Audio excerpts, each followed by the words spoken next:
How's it going, everybody? Welcome back to Scare Files. My name is Chase. Today we are covering Tier 3 of the disturbing Reddit posts Iceberg, so without wasting any time, let's get right into it, and thank you so much for watching. Also, content warning, as to be expected, we're talking about some sensitive subject matter in this video that some people might not want to watch, so you've been warned.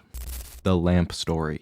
The lamp story refers to a now deleted comment left on an Ask Reddit thread posted 13 years ago. The poster describes living an entire separate life in the brief moments of unconsciousness after sustaining a head injury in college. A parallel life / awoken by a lamp.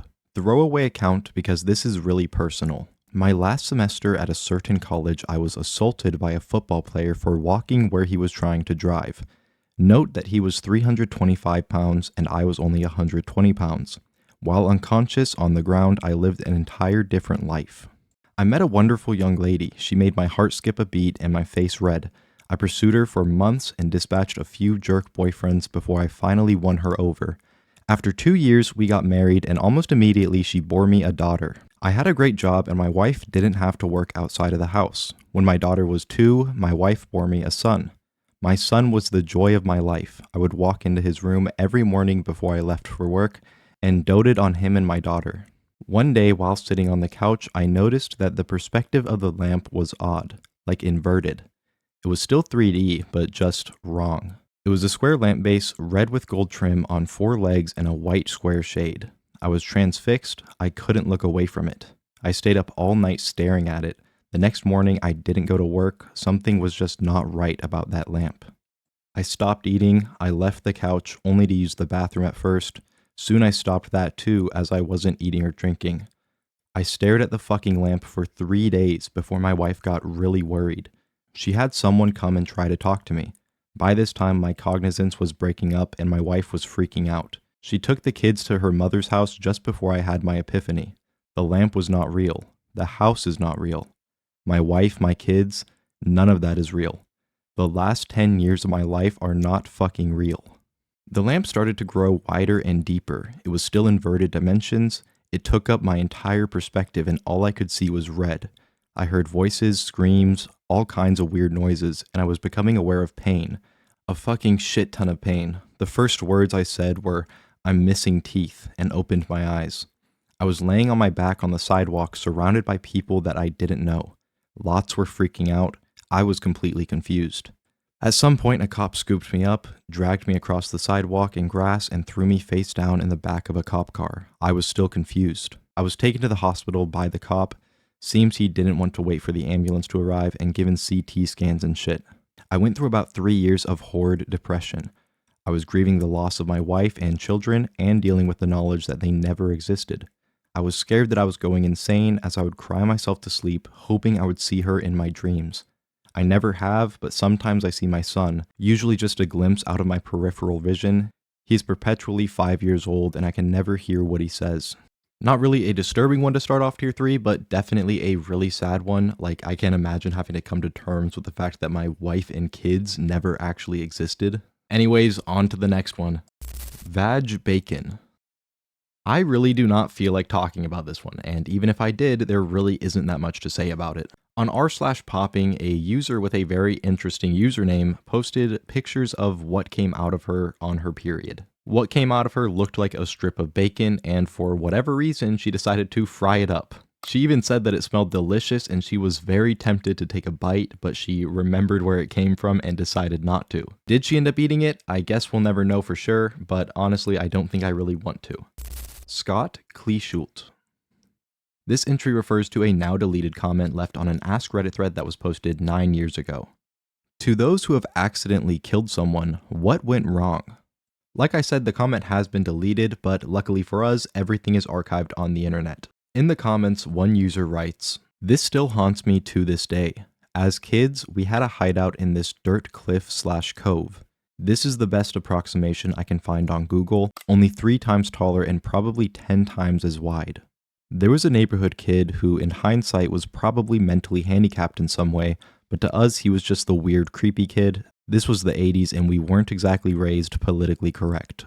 3 of us were headed to our base and found the creepy kid sitting at the top in our guard chair.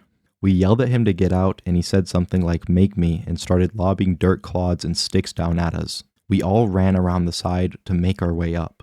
It gets pretty fuzzy here, but all I remember is he fell. I still remember the sound. When we got back down to check on him, he was in a very awkward position with blood coming out of his mouth. We all just freaked out and ran home, and AFAIK, no one spoke a word of this to anyone.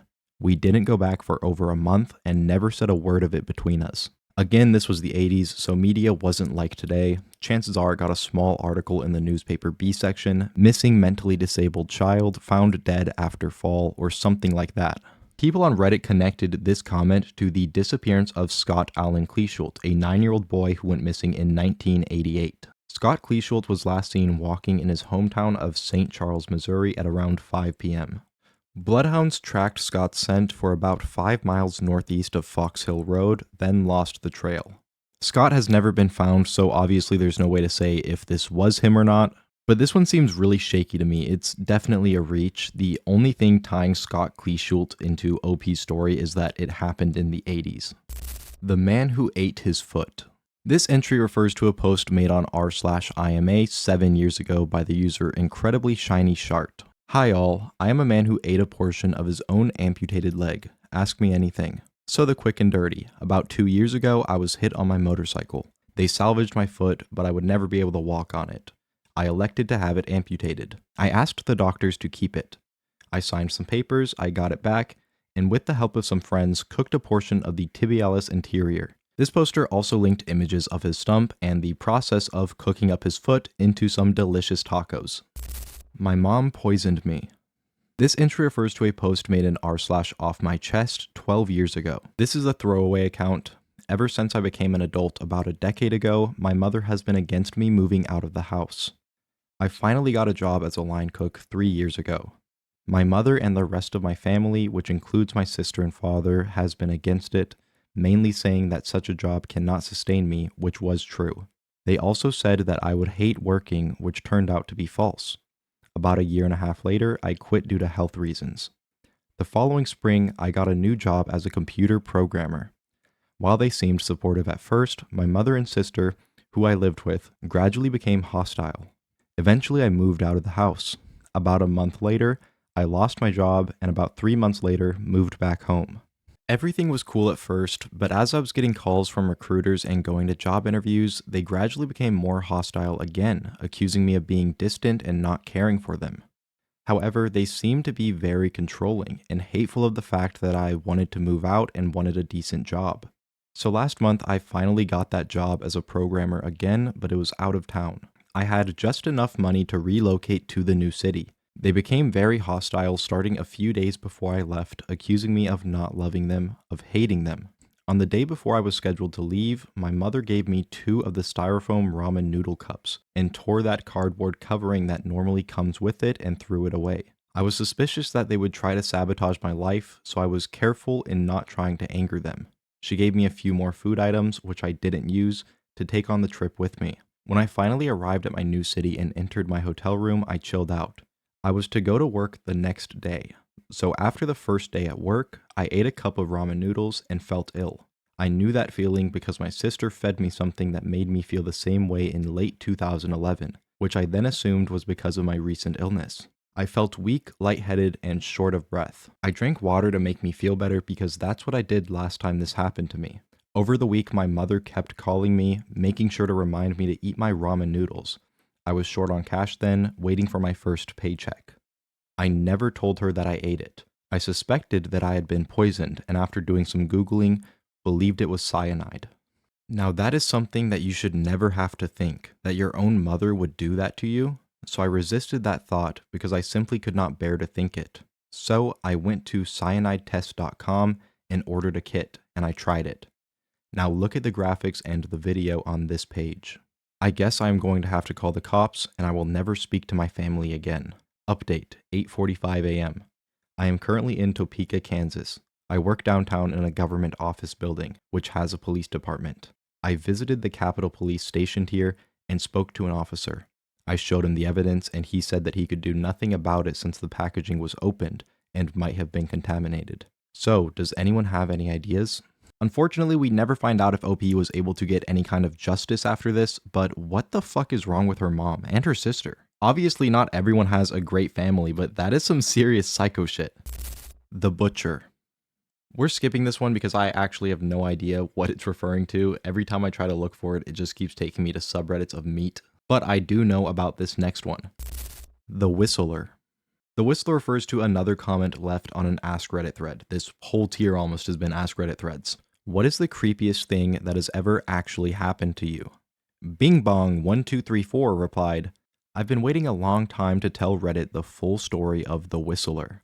This story requires many details, but it is unexplainable, creepy, and 100% true. I also have video evidence. When I was about 8 years old, I was taking my dog for a walk through the neighborhood with my mom. It was maybe 11 p.m. We lived next to a swamp/woods area on the edge of our neighborhood in Lansing, Michigan. I remember it being very silent and slightly windy. From down in the swamp, we heard someone whistling at us. It sounded sort of like a bird, but each whistle was different enough where the lack of consistency made it human-like. The whistle sounded higher, then lower. I can't really describe it. My mom had a concerned, slightly terrified look on her face and grabbed my hand and said that we should go inside quickly. I didn't understand because I was too young, but seeing my mom freak out made me freak out too. After a while, I kind of forgot about it. 2 years later, I was taking my dog out again, late at night. There's a large bush that could easily obscure a person behind it just next to the front door. As I was finishing the walk, the whistling noise started again. Same pitches, same inconsistent, human-like tones. As soon as I heard it, a chill went down my spine, as I remembered exactly the feeling of seeing my mom, terrified, looking down into the swamp at something I couldn't see. Maybe she couldn't see it either. I ran inside as fast as possible. Years went by, and I thought about it less and less. I told only a handful of people, and eventually it slipped out of my mind. Fast forward to summer, I'm 24, started dating my girl Sarah. We moved out to South Dakota for work. For Independence Day, we decided to go out to Pierre and watch the fireworks along the bank of the Missouri River. There was a free camping spot behind a hospital where you could pitch your tent, hang out, and see the fireworks up the river. We were near the end of the campground, and there were very few people around us. As it was getting dark, the fireworks began. They were pretty far away, so the illumination they brought was very little. Thus, we had to sit right at the edge of the river to be able to see them. A huge thunderhead was moving in and a storm was imminent, so the air seemed electric and the wind was picking up. The atmosphere was eerie to say the least. The police boats herded all the other boats off the river and had left the area to do that elsewhere. Most of the other campers walked up the river to have a better view of the fireworks, but Sarah and I stayed back and were drinking PBR tallboys and kicking it. Suddenly, we heard the sound of a paddle methodically dipping into the water. We saw a figure steering a canoe about 20 meters offshore. Sarah decided to go get more beers from the car, leaving me alone to stare at this mystery person. And then, of course, they whistled at me. My entire body was frozen and covered in goosebumps. It was the exact same whistler from my childhood, more than a decade earlier. I looked at the figure, but it was much too dark to discern who it could be. They were wearing a hat. When they were perpendicular to the shore from me, they stopped paddling, turned the canoe to face directly at me, and whistled right at me. I was so frightened, I stood up and shouted at them, "Who are you?" They didn't say anything, just whistled a couple more times, turned the canoe 180 degrees, and paddled out of sight. I'm a videographer, so I already had my camera by my side and was taking a video of the fireworks. As the canoe was almost out of sight, I grabbed my camera and got a shot of them whistling as they went away. When Sarah came back from getting beers, she was very confused as to why I was so freaked out. When I explained, she was freaked out a bit too. I was convinced we would both be murdered that night. How did this whistling person follow me after 14 years all the way to South Dakota? Was it a coincidence? Why was it the same whistling noise? Who was that person and where did they go? So many questions still unanswered. To this day, I'm more afraid of being outside in the dark where I might hear that whistling again. I'm open to any explanations. If there's interest, I will find a plug and edit a little video of the fireworks and the whistling noises and the canoe disappearing. I'm in Uganda currently and the internet is spotty where I am, so I'll do my best. He did end up linking the video of his alleged proof, but the general consensus now is that this story is fake, and honestly, I can't really see how it would be real, but it is very creepy nonetheless. Homicidal memer. This entry refers to a meme posted 12 years ago in r/advice animals. The meme uses a template known as Confession Bear, and it reads, "My sister had an abusive meth addict boyfriend. I killed him with his own drugs while he was unconscious, and they ruled it as an overdose." This post stirred up a good amount of controversy. Obviously, a lot of people assumed that no way it could be real, but others were genuinely concerned as to what OP had just confessed to. In a follow-up comment, the user writes, "First and only comment to be made here by me. I posted this wondering what would happen. There is some truth behind it, but I'm not saying what was true and what wasn't. If I had $1 for every time someone took me seriously on the internet, I would be able to retire from today alone. I'm sorry to anyone that I've offended to this point of ruining their lives. To everyone else, get fucked.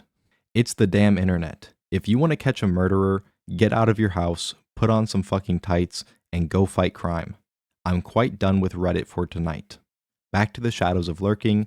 The world isn't quite ready for me." Edit. The reason for this post and the admittance it was a joke is because people started posting my own personal information on there. Edit. The reason for this post and the admittance it was a joke is because people started posting my own personal information on there. Not shit that was in my post history. Sure, you can find out information about me, but linking me to something that happened is completely different. I made a meme about something, and it was turned into people revealing my personal information. It was quite rude and very uncalled for. Pretty bold of OP to clarify that some part of the meme was true without clarifying which part, especially considering what she actually wrote. But let me know what you guys think. Did OP do it, or is this just another case of Reddit overreacting and doxing someone for no reason? Jason in Hell. This is a long one that has been covered to death on YouTube at this point. You can find like a million videos made about it already, so I'm not going to spend a whole lot of time on it. I'm 30 male, having a hard time coping with my wife, 29 female, having cheated on me with our neighbor, 51 male. Basically, Jason found out that his neighbor had been laying pipe to his wife on the regular, and when he confronted her about this, she threatened to take their 2 children if they were to get divorced. Reddit overwhelmingly told Jason to get a divorce and that he deserved much better than this horrible relationship that he was stuck in. And of course, he decides that they're right and meets with an attorney in order to file for divorce. Jason is going to try to get custody of his children, and his wife decides that she does not want him to have them. So Brandy Worley decides to fatally stab her 2 children, 7-year-old Tyler and 3-year-old Charlie. She would end up being sentenced to 120 years for this, but this one is honestly just so sad. I don't understand how anyone could do something like that, much less a mother. I really hope Jason was able to make peace with this in some way, at least as much as possible, and rest in peace to Tyler and Charlie Worley. Red as Blue 101. In 2017, the Waterloo Regional Police were looking for a 24-year-old man in relation to a suspicious death investigation of a 22-year-old Kitchener woman. The man, Ajer Hassan, would decide to give his side of the story on Reddit under his account Red as Blue 101. Wanted for Kitchener murder, my side. I understand the early judgments made by society. Distancing myself makes it seem like I am trying to escape a crime. I'm not. I'm only trying to give myself some space and fully take in what happened before I turn myself in. The fact is, no one is more destroyed than I am. She was more than a girlfriend, a soon-to-be fiancé. She was my everything. What happened that night was nothing but tragic. Looking back, we've been in a relationship for a year and 3 months. This was the first serious long-term relationship for the both of us, so everything we did was a new experience. We traveled the world, our families met, had fights and made up, talked seriously about marriage and kids, the whole deal. I would never physically hurt her in any way. She would occasionally hit or slap me when I said something stupid, but I'd laugh it off. She met all my friends and family. Wherever I went, she was there. She would come to my house from Kitchener every week, about an hour, starting Fridays, and would stay for 3 to 4 days.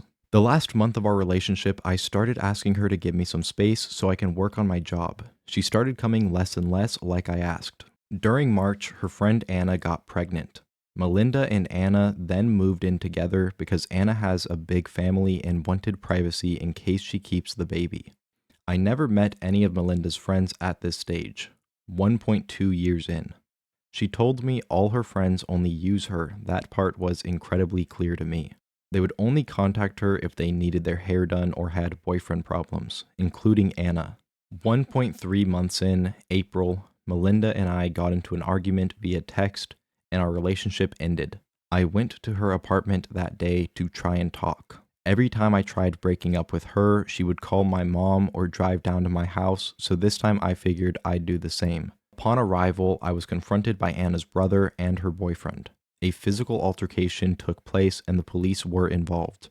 At this stage, I knew if we were going to patch things up, it would be rough. We didn't see each other for a few weeks. Later on in April, Melinda and I started texting each other again. We agreed to see each other and talk. She was originally supposed to drive down to my house, but felt sick, so I told her I would come and she agreed. Melinda told me Anna and her boyfriend were present. The incident before might make things awkward, but I didn't mind. Upon arrival, it was just Melinda. She said Anna went to drop Christina off at a club, Melinda's sister. She invited me to her room right away. We cuddled and talked. We never spent so much time away from each other. We just cuddled, kissed, and talked about everything. A while later, Anna came back with another friend. She asked Melinda if everything was okay, and Melinda said yes. Anna will attest to this if she's honest. We continued to talk and finally decided it was worth it to try one more time. However, Melinda didn't want anyone to know, especially her family. She said after the police were involved in a physical altercation with Anna's brother and boyfriend, things wouldn't be right if they knew right away. I agreed we would keep it on the down low until things cooled down. We continued to talk. Anna and her other friend left the house to grab food. We both let everything out and our relationship was back on track. As I'm getting ready to leave, she asks me if I had done anything with any other girls while we were on break or any time we were on break. I told her we needed to be honest and said yes and told her about it. She started freaking out, wouldn't say a word, and just kept slapping me with tears in her eyes. Slaps turned into hits. I told her I was sorry, but if she didn't stop, I'd do something back. She didn't stop. I then stupidly pushed her harder than I expected. She fell against the sink. This was the first time I ever did something physically violent towards her. I told her I was sorry. She said, leave now. I began saying sorry even more and asked if I could get a hug. She was still crying. I go up to try to give her a hug. Almost out of nowhere, she grabs a knife by the sink. Initially, I thought she was just going to try to hold it and try to tell me to leave. She doesn't. She comes at me in full force, aiming the knife towards my face. I tell her to stop. She doesn't. I tried grabbing the knife, but ended up cutting my hands. After a few cuts, I lost it. I freaked out. I was scared and in a state of shock. Never in 100 years did I think she would use a knife against me. Out of shock and fear, I grab one. I hit her with it almost blindly a few times. I didn't know what happened. I was confused, shocked, and scared. I had no intentions of that happening. When I left, I honestly thought she was just passed out. Then I looked at the blood and started freaking out and just ran. I didn't know for sure she had died until the next day. I honestly had no intentions of ever doing that to her. I was protecting myself. She was with me the most. We were each other's best friends. She would tell me everything. Her deepest secrets that not even her friends or family knows. The amount of regret and sadness is beyond words. Everyone else is just reading or talking about it. I lived it. I was there. I did it. Every waking second, I relive that moment. At this stage of my life, it's not really worth it for me. Although it was out of shock and protection, I should have just accepted getting hit. Maybe I would have lived, maybe not. Anything is better than living with this. I'm reading the news and they are claiming it was targeted or an act of terrorism. Why would I buy her roses that night if I planned on killing her? I didn't even go home that night. I always have a passport in the car and decided to just get away for a few days before turning myself in or ending myself. If any of it was planned, I would have taken my stuff, I would have took cash. I'm in the United States with $200, no clean clothes, nothing. I didn't intend on any of it. It was out of fear and protecting myself alongside shock. I'm sorry to everyone, especially Melinda's family. I know it will not be accepted, but no, I didn't mean anything bad to happen that night when I was there. Rest in peace, my beautiful. I hope you forgive me in the afterlife. Hassan would end up being found guilty of murder in the second degree on Melissa Vasilij, and with that comes a life sentence with no parole eligibility for at least 10 to 25 years. Honestly, everything that he wrote in that post just sounds like victim blaming 101 to me. You can make up your own mind on whether you believe him or not, but I'm definitely not buying it. Like, how are you going to start the post by saying that you would never hurt her when you literally ended her life? This is your confession post. Anyways, this was tier 3 of the disturbing Reddit posts Iceberg. If you liked this video, don't forget to like and subscribe. It would really help me out a lot, and you get a lot more content like this. Let me know what you guys thought about all these posts and which one stood out to you the most. My name is Chase. This has been Scare Files. Thank you so much for watching, and I'll see you again in the next video.